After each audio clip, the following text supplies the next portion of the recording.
Okay, this is chapter 16, undernutrition, malnutrition throughout the world. There's the little video clip. I understand that some of you wanted to start this before Thanksgiving. Kind of interesting topic to think about around the Thanksgiving as we enjoy our plenty food. So basically, this is a pretty short chapter. Just I cut out several sections, so there's only 3 sections of the chapter we're going to talk about. And one is defining the terms. One is looking at the undernutrition in the U.S., a little bit in the worldwide, and then looking at critical periods of life, like when is nutrition most important.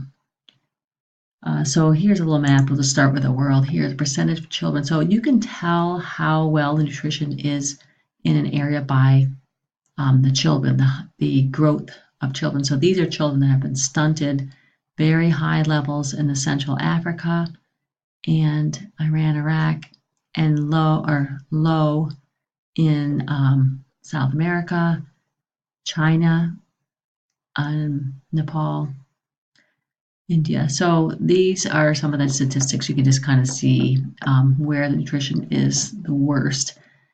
This just talks about the effects of malnutrition during the lifespan. So if you start out as a pregnant woman and aren't getting proper nutrition, so the baby, the fetus is undernourished, so when it's born, it's a low birth weight, and this leads to much higher mortality. Babies that are not born between 7.5 and 9.5 pounds have much higher rate of infant mortality. Harder to feed, they are much more difficult to feed, so they become undernourished, which gives them a higher frequency of infections, poor growth, and then this leads to the stunting. So now the child might be a toddler or a preschooler, and they're not at the normal height of other children. Also, they develop poor motor development, difficult to eat, not good cognitively, so they're not learning well when it comes to school years. Not as strong, and so they're not able to work as well. So they can't bring in the money. So the economy in their family might be poorer. Then they start a family, and now they're undernourished, and it just leads to the cycle of acute and long-term effects of malnutrition. So this is why we're trying to arrest this problem early on in infancy and childhood, so that we can have healthy adults. So this is the problem worldwide.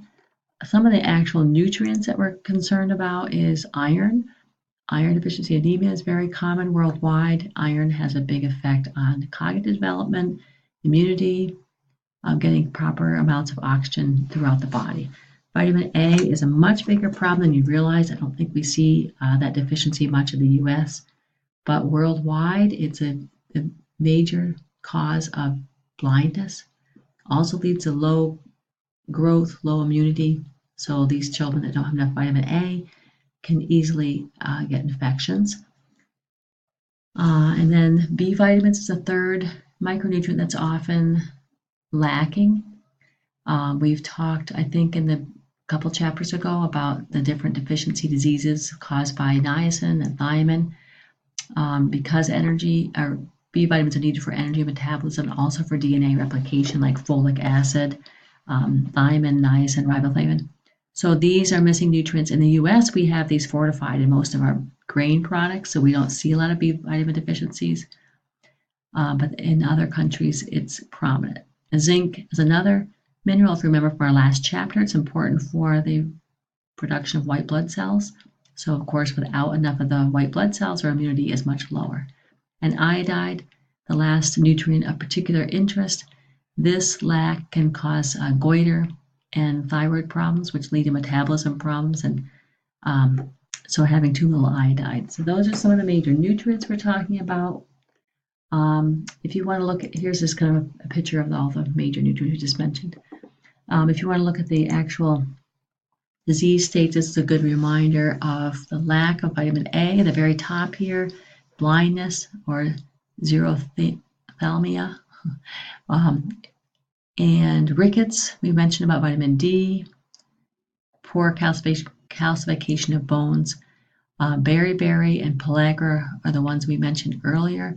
So beriberi is from thiamine deficiency or B1. Niacin B3 is a pellagra, causing those 3Ds, if you remember, diarrhea, dermatitis, or skin problems, and dementia, and death. Different anemias we talked about with a folate deficiency. There's a megaloblastic. Remember that folate is needed for the DNA synthesis, and if DNA isn't properly made, then the cells form large red blood cells and very few of them. So there's a lot of fatigue, a lot of anemia. Scurvy we mentioned way back, the lack of vitamin C. And then there's the goiter. So these are just lots of disease problems from that lack of micronutrients. And then just to see that, again, the spiral, the loss of nutrition. So if you're poor, and so you're not absorbing properly, you might have parasites, for one thing, you're more prone to disease. And then if you're not getting proper nutrition on top of that, your development, your growth is stunted. And then you have, again, poor diets and more susceptibility. With the diseases, you have less ability to purchase nutritious foods, and then you have more sickness and less ability to work. So again, it's really important to have a proper diet throughout the life cycle. And I think some of the main things in this chapter, just to think about in our country, the United States, some of the factors that lead to undernutrition, basically it's poverty. There's too many unskilled workers, a lot of low-paying service jobs. I just heard about a McDonald's worker. I think she makes $1,200 a month, but her rent is $900 a month, so she has $300 for gas, food, and accessories. So it just really isn't enough. Layoffs, unemployment, a lot of single-parent families, and it's much more difficult to bring in enough money for your children when there's only one adult that has to take care of the kids and work. So that's another big cause of, and then the situational poverty they mentioned here, that again, we talked about the 3Ds for pellagra, but here's the 7Ds. These are the things that are causing either divorce. So again, you end up with single parent families, a death of a spouse or a death of a child, very traumatic, disease, maybe just having a downsize, move out of a house to an apartment, disabilities, disasters, all the hurricanes we've been having and fires, makes it very difficult to get back, and then just being in debt. So all these situations could occur to any one of us to make it much more difficult to access good food. And then of course there's the problem with just getting good food. Are we in a location where we have access to food markets, local farms, and healthy food? And can we not only can we afford it, but is it available to us? So this chapter will look at some of these details.